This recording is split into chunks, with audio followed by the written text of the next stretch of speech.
화장실 박근혜 전 대통령 굉장히 민감하게 생각하지 않습니까? 네. 못 갖고 변기를 못 갖고 가는데 변기도 역시 마찬가지로 다른 일반 그 조사를 받는 사람들이 사용하는 그런 화장실을 사용을 해야 되기 때문에 향후에 박근혜 대통령 조사와 관련한 프로세스는 대략 어떤 식으로 진행이 될까요? 그 얘기를 같이 하면서 그 전에 짚고 싶은 게 예전 전직 대통령 수사에서는 대검 중수부에서 담당을 했었는데 이제는 서울중앙지검에서 담당을 하게 됐잖아요. 그러니까 그런 점에서 달라진 것들 차이가 있을까요? 예, 과거에는 이제 사회적인 어떤 주요 사건이라든지 정말 국민적인 관심이 높은 중요 사건들은 대검 중수부에서 했었습니다. 네. 그래서 이제 뭐 재벌가들이나 이런 분들은 그 대검 중수부의 특별조사실이라는 곳에서 조사를 받았습니다. 네. 이 특별조사실에는 간이 화장실도 있고 개인 화장실도 있고 샤워실도 있고 소파도 있고 간이 침대까지 있어서 조사를 받는 중간중간에 조금 휴식을 취할 수 있는 특별한 어떤 조사실이었습니다. 그런데 아쉽게도 이게 네. 2013년도에 폐지가 됐는데요. 이걸 누가 폐지시켰는지 아시나요? 박근혜 전 맞습니다. 대통령이죠. 박근혜 전 네. 대통령의 공약이어서 네. 이 특별조사실이 폐지가 돼서 지금의 박근혜 전 대통령이 수사를 받게 될 유력한 곳이 서울중앙지검의 7층에 있는 705호실 영상녹화조사실입니다. 네. 이 영상녹화조사실은 지금 저희가 있는 정도의 공간밖에 되지가 않아서 박근혜 전 대통령은 특별한 이런 부분에 대한 어떤 예우나 이런 것들을 받지 못하게 될 거고요. 화장실 박근혜 전 대통령 굉장히 민감하게 생각하지 않습니까? 네. 못 갖고 가잖아. 변기를 못 갖고 가는데 변기도 역시 마찬가지로 다른 일반 그 조사를 받는 사람들이 사용하는 그런 화장실을 사용을 해야 되기 때문에 뭐 물론 이제 그 조사를 받는 시간에 다른 어떤 7층의 다른 조사실에서 다른 분들을 조사하진 않을 것으로 생각이 되지만 네. 오고 가면서 직원들과 마주칠 가능성도 있습니다. 네. 7층을 근데 아마 직원들 출입까지 막고 통제하지 않을까 하던데요. 맞습니다. 검찰 측에서는 네네네. 아예 7층 자체를 비울 생각이더라고요. 네, 근데 네. 이분 잠깐 집에 갔다 온다고 할 것 같아. 화장실 간다고.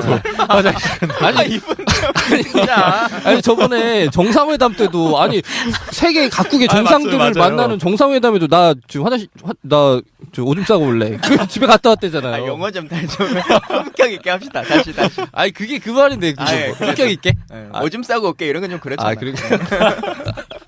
아니 정상회담 도중에 저 소변이 좀 급해서 집에 좀 다녀올게 이러고 집에 갔다 왔다는 거잖아요. 아 근데 소변이 대변인지 모르지 않습니까? 그렇죠. 그거는 네. 정확한 지적. 날카로웠어. 그러니까요.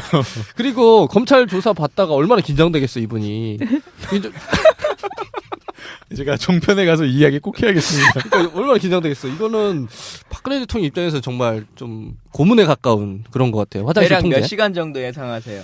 네, 9시 30분에 소환 통보를 했기 때문에 아마 9시 30분부터 10시까지 그 간단하게 이제 티타임 정도를 가질 가능성이 높고요. 그러면 이제 조사 시작이 10시부터 될 것으로 생각이 됩니다. 그렇다고 한다면 이제 두 번 부르지는 않겠다라고 했기 때문에 뭐 계속해서 수사를 받는데 이게 사실은 이제 뭐 13시간, 15시간 이렇게 이야기를 하는데 이 13시간, 15시간 동안 조사를 다 받는 것은 아니고요. 중간에 이제 뭐 밥 먹는 시간 1시간, 또 중간중간에 또 1시간이나 1시간 반 정도 하고 또 휴식을 취하기 때문에 아마 조사 시간은 또 실질적으로 하게 되면 그렇게 길지는 않을 것으로 생각이 아니 근데 됩니다. 조사를 시작도 하기 전에 다음은 안 부르고 한 번만 끝낸다 이렇게 말하면 돼요? 그거는 이제 아마도 검찰 측에서 여러 가지 이제 부담이 되기 때문에 그렇게 생각이 되는데요. 오는 사람 입장에서도 사실은 부담입니다. 그러니까 뭐 보니까 뭐 박사모에서는 이거 어떻게 13시간, 12시간 그렇게 조사를 받느냐. 인권 침해다 이렇게 얘기를 하는데 조사 받는 사람들한테 100이면 100 다 물어보면 다음에 또 나올래요? 아니면 한 번에 끝낼래요? 물어보면 맞죠. 전부 다 한 번에 끝낸다고 이야기를 합니다. 왜냐하면 박근혜 전 대통령 입장에서도 이거 포토라인에 쓰는 거 한 번 쓸 때마다 굉장한 부담이거든요. 그렇기 때문에 오히려 원하는 것이고 그 다음에 또 그냥 마음대로 그냥 이렇게 하는 것이 아니라 밤에 조사를 받을 때면 심야 조사 동의서를 다 받게 되어 있습니다. 그러니까 거부를 하면 안 받기 때문에 다음에 나오시면 되는데 사실은 원해서 받는 거기 때문에 그건 걱정하지 않아도 되고요. 아마도 이제 범죄 혐의 자체가 13가지라고 막 이렇게 방송에서 나오는데 범죄 혐의가 13가지는 아니고요. 동일한 범죄 사실에 적용되는 법 조항이 13가지여서 사실은 그 사실관계를 따져보면 한 7, 8가지로 정리가 될 수가 있습니다. 그래서 아마 조사 시간은 뭐 7, 8가지만으로 해도 굉장히 상당한 내용 정도이기 때문에 아마 제 생각에는 그 새벽을 넘어갈 것으로 생각이 됩니다. 그 헌재가 재판할 때 이랬잖아요. 형사 재판의 내용과 헌법재판의 내용은 연관되지 않으니까 헌법재판소는 알아서 판결하겠다 이렇게 얘기를 했는데 일단 헌재의 결정이 먼저 났잖아요. 네. 그러면 그것을 일반 형사재판에서도 감안하지 않을 수가 없을 것 같은데 실제 헌법재판소의 파면 결정이 이 형사재판에 어떻게 연관이 좀 되나요? 매우 중요한 부분 지적을 해주셨는데요. 사실은 어제 이거와 관련해서 손봉규 변호사와 김용남 의원하고 제가 약간 좀 조금 강하게 조금 뭐 디베이트를 했달까요? 네. 그러니까 그 김용남 전 의원이죠. 김용남 전 의원님은 이렇게 이야기를 하는 겁니다. 형사재판적인 거는 아예 판단을 하지 않았다. 그러니까 마치 새롭게 형사재판이 시작되고 박근혜 전 대통령은 무죄다라는 식으로 약간 이야기를 하는데 전혀 그렇지가 않은 게요. 그러니까 헌법재판소에서는 형사법적인 판단을 하지 않았을 뿐이지 그 형사법적인 기초가 되는 사실관계는 전부 다 인정을 한 겁니다. 네. 예를 들면 그 정호성 전 비서관을 통해서 뭐 공무상 비밀을 누출을 했다, 뭐 연설문이나 이런 것들을 다 비밀을 누설했다, 사실관계가 인정이 된 겁니다. 네. 그럼 이거는 공무상 비밀을 누설한 거에 당연히 해당이 되는 거죠. 그런데 이제 헌법재판소에서는 형법 127조의 공무상 비밀 누설죄를 적용하지 않았고, 다만 이거와 관련해서 공무원법의 60조 공무원법 60조에 그 공무원이 비밀을 유지해야 될 의무를 위반했다라는 이 조항을 적용한 겁니다. 그러나 사실 기초가 되는 사실관계는 다 인정을 한 것이죠. 박근혜 전 대통령이 최순실 씨의 사적 이익을 위해서 직권을 남용했다라는 어떤 기초적인 사실관계는 전부 다 인정을 한 겁니다. 그럼 이 기초적인 사실관계는 전부 다 형사재판에서의 판단이 대상이 되는 기초적인 사실관계와 다 동일한 것이죠. 그렇다고 한다면 형사재판에서도 이 지금 탄핵심판에서 인정된 이 사실관계와 다른 사실관계, 모순된 사실관계를 인정하기는 쉽지 않아 보입니다. 왜 그러냐면 헌법재판소에서 나온 증거는 형사재판에서 나온 증거보다 훨씬 더 적습니다. 네. 그러니까 여기서는 훨씬 더 적음에도 불구하고 박근혜 전 대통령의 어떤 그 관여, 이런 것들, 직권남용 혐의라든가 공무상 비밀 누설죄라든가 이런 것들 전부 다 인정을 한 것이거든요. 그렇기 때문에 뭐 형사적인 부분에서 죄가 되느냐 안 되느냐라는 부분은 물론 논란의 여지가 있을 수 있습니다. 법리적인 다툼이 있을 수 있겠죠. 그러나 그 기초가 되는 사실관계는 일정 부분 헌재에서 인정이 됐다. 그렇기 때문에 탄핵이 됐다라고 보이는 거죠. 그 김평호 변호사가 진짜 뭐 어떤 의도에서 한 건지 모르겠지만 재판 진행 중에 이런 얘기를 했어요. 박근혜 대통령이 실제로 유형이 확정되면 종신형을 받을 거다. 이렇게 얘기를 한 적이 있거든요. 근데 뭐 범죄에 따라서 최소 몇 년, 뭐 최고 몇 년 뭐 이런 것들이 정해지잖아요. 네. 근데 박근혜 대통령이 지금 뭐 내란죄로 된 건 아니니까 네. 뇌물죄나 뭐 이런 걸로 쳤을 때 기본적으로 형량이 어느 정도나 될 수 있는 건가요? 법리 자체로만 보면? 법리 자체로만 보게 되면요. 지금 뇌물죄 자체가 금액이 굉장히 큽니다. 한 770, 그러니까 네. 직권 남용 혐의로 된 것이 773억이고요. 특검 수사에서 밝힌 게 433억, 그중에 433억을 뇌물죄라고 지금 평가를 하고 있는데요.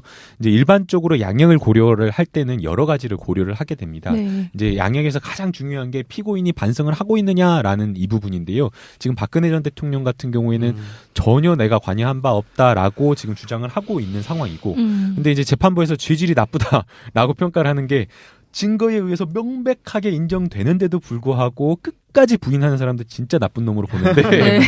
지금 박근혜 전 대통령을 보게 되면 뭐 박근혜 전 대통령이 꼭 그렇다는 건 아니지만 여러 가지 어떤 그 안종범 전 수석이라든지 김종 전 차관이라든지 개입 사실을 다 인정하고 있지 않습니까?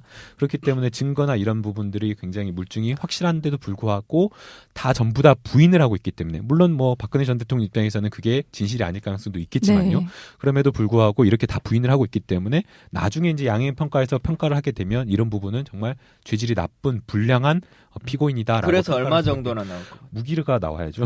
그래요? 어. 뇌물죄로도 그렇게 나올 수가 당연하죠. 있어요? 액수 자체가 어마어마하게 크기 때문에. 아니 근데 원래 뇌물죄가 몇 년 이상으로 1억 원 이상인 경우에는 예, 무기까지가 나올 수 있어요. 그래요? 예, 예. 근데 이제 뭐 무기까지 나오는 경우는 없겠지만 그 정도 뇌물죄가 한 1억 원인데 인정도 안 하고 돈도 토해내지 우리나라에서 않고 뇌물죄로 가장 크게 나온 게 뭐예요? 예를 들면 그 정주영 회장 같은 분도 뭐 대선 자금 이렇게 몇백억 주고 한 거 막 밝혀져서 청문회 타고 그랬었잖아요. 그럴 때는 가장 크게 뇌물, 나중에 집행유예로 나오더라도 가장 크게 받은 사람이 얼마 정도나 받죠? 이래서 제가 그 대본을 달라고 있는 거예요. 이렇게 구체적인 내용을 물어보시면서 대본도 없이 그거는 제가 정확하게는 모르겠고요. 네. 그러나 제가 본 걸로는 15년 이상 나온 분들도 공무원들 제가 그렇구나. 봤습니다. 네, 금액이 이제 그러니까 그분은 이제 금액도 컸는데 수차례 여러 차례 나눠서 굉장히 다양한 사람들에게 받았는데도 불구하고 이 혐의 사실을 다 인정하지 않아 가지고 징역이 15년 나온 것 같습니다. 린다김 막 이런 분들 그런 거 막 얼마나 나오는지 한번 봐봐야겠네. 그 방산비리 로비 뭐 이런 거. 그것도 조국 교수님한테 꼭 물어봐주세요. 제가 다음에 준비해 오겠습니다. 되게 억울한가 봐요. 두 가지 제가 정리해가지고. 이 스튜디오에서는 지금 뭐 PC가 없어서 검색 찬스가 불가능하거든요. 네. 그래서 좀 짓궂은 질문 이런 거 있을 때는 이 방에서 주로 해야 돼요. 네. 핸드폰으로 다 되잖아요. 아니 이게 그 국회의원들 회의실에 다 컴퓨터가 있잖아요. 그래서 뭐 중간중간 검색해보거나 다른 사람이 질문할 때 내 질문할 거 찾아보거나 한단 말이에요. 근데 정보위원회 회의실은 컴퓨터를 안 줘요. 왜요? 유출될까봐? 뭐 유출될 수 있다, 뭐 할 수도 있다, 뭐 이렇게. 근데 정보위원회 회의실도 핸드폰은 다 터지거든요. 그래서 아니 핸드폰으로 다 하려면 할 수 있는 건데 노트북 좀 주라. 이걸 네. 가지고 매번 싸워요. 네. 근데 국정원이 핸드폰의 이 송출을 막는 것까지는 너무 과도하지만 네. 노트북은 연결을 못 해주겠다. 끝까지 그래. 지금까지도 못 하고 있어. 진짜 고리타분하네요. 진짜. 아니 근데 이거는 네. 국정원보다 정보위원장이 결정하면 의회 안에서 일이니까 하면 되는데 그게 국정원한테 불리할 것 같으니까 안 해줘. 분리할 네. 수밖에 네. 없겠네. 정보위원장은 여당이 하니까 네. 다음에 정보위 이제 우리가 집권당이 되면 그런 것도 좀 바꿔야 돼요. 네. 뇌물죄 말씀하셨으니까 이어서 궁금한 게 있다면 박근혜 대통령이 어쨌든 뇌물죄로 확정이 되고 이재용 부회장 측에서는 그 강요죄를 지금 주장을 하고 있잖아요. 근데 강요죄여도 어쨌든 뇌물을 줬으니까 뇌물죄는 성립이 되는 거죠. 근데 강요죄를 계속 주장하는 거는 좀 자기 형량을 낮추기 위한 건지 어떻게 이게 되는 건가요? 그러니까 박근혜 대통령이 뇌물죄가 성립이 되고 강요죄로 된다면 그러면 박 전 대통령은 유죄가 되는 거고 이재용 부회장은 뭐 무죄가 되는 건가요? 뭐 어떻게 되는 거예요? 그러니까 네. 이게 뇌물죄가 성립이 되면서 동시에 네. 강요죄가 성립이 될 수 있느냐? 네. 이제 성립이 되는 판례도 있다라고 보고 있습니다. 네. 근데 이제 이거는 일반적으로는 특수한 경우이고요. 그러니까 예컨대 돈을 주면서, 그러니까 정말 협박해가지고 김광진 의원님이 저를 막 협박해가지고 제가 돈을 줬는데 강요에 의해서 줬는데 그게 이제 대가관계에 나중에 뭔가를 부탁하거나 이래가지고 제가 처음에 줄 때는 약간 피해자인 것처럼 줬지만 돈 주는 김에 내가 좀 뭘 좀 네. 받자라는 생각으로 하게 되면 그런 예외적인 경우에는 강요죄와 뇌물죄가 동시에 성립됐다고 볼 수도 있습니다. 그러나 이제 지금 삼성에서 주장을 하고 있는 것은 네. 부정한 청탁이나 뭐 대가성 있는 뇌물이 아니라 순수하게 강요죄에 의해서 줬다라고 지금 하는 거고요. 특검에서는 역시 마찬가지로 강요죄가 성립되는 것이 아니라 뇌물죄가 성립된다라고 보고 있기 때문에 검찰에서도 역시 마찬가지로 이게 두 개가 동시에 성립되는 것은 볼 수 없다라고 평가하고 있습니다. 그래서 이제 최순실 씨 재판 같은 경우가 네. 그저께 있었는데요. 오전에는 최순실 씨 강요죄 재판을 하고 오후에는 그 특검에서 추가적으로 기소한 뇌물죄의 공판 준비기일이 열렸습니다. 그런데 그 네. 사실관계는 동일한 사실관계였거든요. 그래서 이 부분을 이제 정리하는 아마 그 절차를 거치게 될 건데요. 아마 검찰에서는 네. 최순실 씨나 박근혜 전 대통령에 대해서 주의적으로, 그러니까 우선적으로 이거는 뇌물죄로 처벌해달라라고 이야기를 하고 법리적으로 재판부에서 판단했을 때 뇌물죄가 성립이 안 된다라고 그러면 예비적으로 강요죄의 범죄 혐의 사실을 판단해달라라고 이렇게 나누어서 주의적으로 주의적으로는 뇌물죄, 예비적으로는 강요죄 이렇게 처벌해달라고 할 가능성이 높습니다. 그럼 최근에 또 밝혀지는 게 SK나 다른 대기업들에 관련된 또 수사들이 계속 나오고 있잖아요. 근데 뇌물을 받거나 주지 않았어도 뇌물죄가 성립이 한다 이런 얘기들이 있는데 이거에 대해서는 어떻게? 그거는 조금 네. 잘못 기사가 나온 것 같고요. 뇌물을 네. 받거나 주지 않았는데 뇌물죄가 성립할 수는 없죠. 그러니까 뇌물을 공여를 약속해도 뇌물죄가 성립이 되는 건 맞는데요. 약속만 예, 해도 공여 그쵸. 약속만 예. 해도 이제 네, 뇌물죄가 그 부분을 본 것 같아요. 네, 그런 예. 것 같은데요.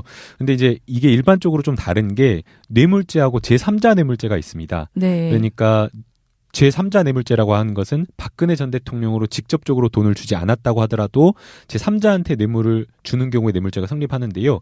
이 일반적인 어떤 그냥 직접 뇌물죄와 제3자 뇌물죄가 좀 차이가 있습니다. 이 제3자 뇌물죄는 부정한 청탁이라고 하는 요건이 또 하나가 필요한 겁니다. 그러니까 이 대기업에서 미르재단이나 K스포츠재단에 돈을 주면서 제3자 뇌물죄가 되려면 돈을 주면서 다른 어떤 부정한 청탁을 해야 되는 겁니다.